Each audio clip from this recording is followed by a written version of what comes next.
Bueno, quería empezar con esta imagen, bueno, y con esta cita de la novela David Copperfield, de Dickens, donde Ham, un personaje del mar, un pescador, le dice: esta es nuestra casa, señorito Davy. Y David Copperfield alucina y dice: yo no veo ninguna casa por ningún lado. Yo he puesto esta ilustración como podía ser cualquier otra. Dice: lo único que veía era una especie de barca de color negro y tal.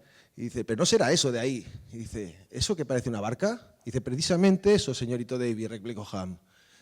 Y entonces hace esta reflexión a mediados del siglo XIX, que dice: su mayor encanto consistía en que era un barco de verdad, que no cabía duda de que había estado sobre las olas cientos de veces. Eso era lo que más me cautivaba. Al final acaba diciendo que si hubiera sido una casa construida para vivir no le hubiera gustado ni la mitad. Voy a enseñar 3 proyectos que hemos participado.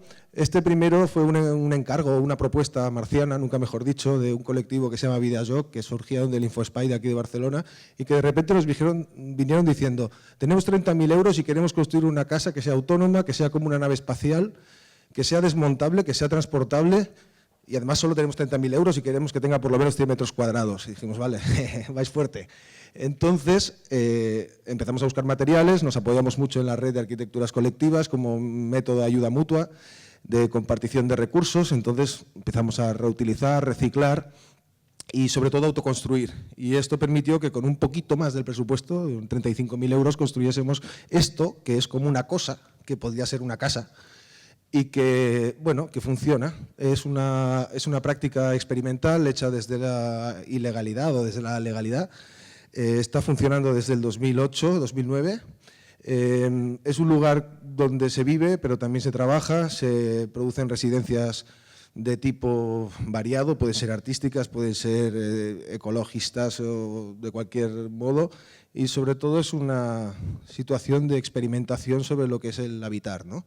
Esto es quizás de las 3 que voy a enseñar la práctica más militante, pero viene a ser un poco la que arranca con este proceso, ¿no? Más o menos por la misma época, una familia que estaba viviendo en una vivienda ilegal o originalmente ilegal, una vivienda de estas de la informalidad del entorno de Barcelona, habían comprado esto y llevaban un tiempo viviendo en 43 metros cuadrados. Entonces, como os podéis imaginar, necesitaban ampliar, pero se encontraron que de lo que venía de lo ilegal pasaba a tener que pasar por los parámetros de la legalidad y tenía que hacerse un proyecto.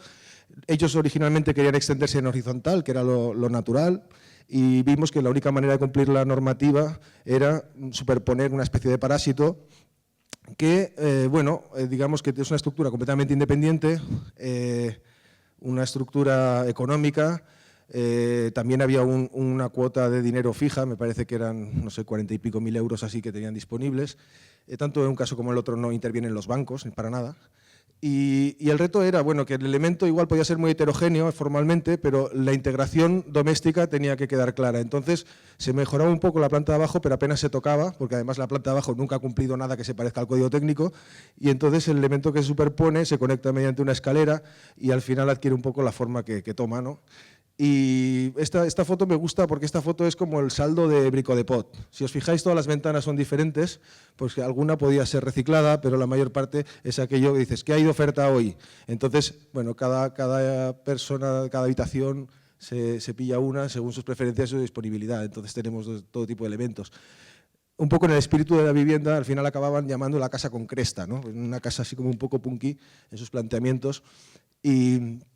Y bueno, la verdad es que fue una experiencia compleja y esta representaría un poco el paso entre un cierto estadio de ilegalidad hacia una regularización en el momento de ampliarla.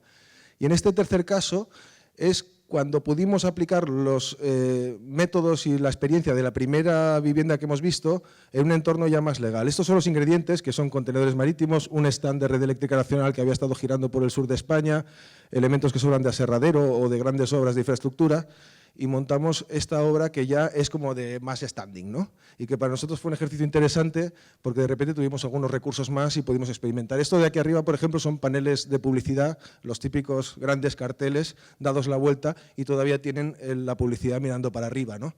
Y la verdad es que igual el 70%, el 65% de los materiales de construcción son reciclados. También hay una parte de autoconstrucción, o sea que todo el proceso es bastante similar al anterior, pero como, digamos, con un afán de llegar más lejos en algunos aspectos. Entonces también es un entorno rural, esos residuos de madera, que es lo que sobra en los aserraderos, es divertido porque lo venden a kilos y puedes coger y elegir castaño o roble y vale lo mismo que el pino más barato, mezclándolo con distintos sistemas constructivos que, como visteis antes, venía del stand aquel. Y un intento en esta vivienda era que tuviera un equilibrio precisamente con lo que comentaba Gustavo, con esa domesticidad, ¿no?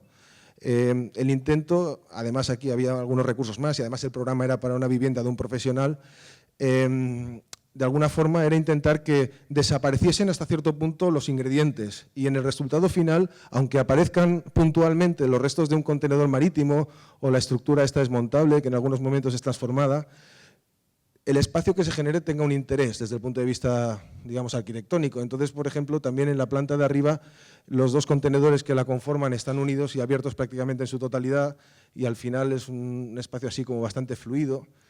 Y también fue divertido porque llegado al momento, un cierto momento, lo dejamos en manos de unas amigas del propietario que venían a dedicarse al tema de interiorismo y perdimos totalmente el control del trabajo, ¿no?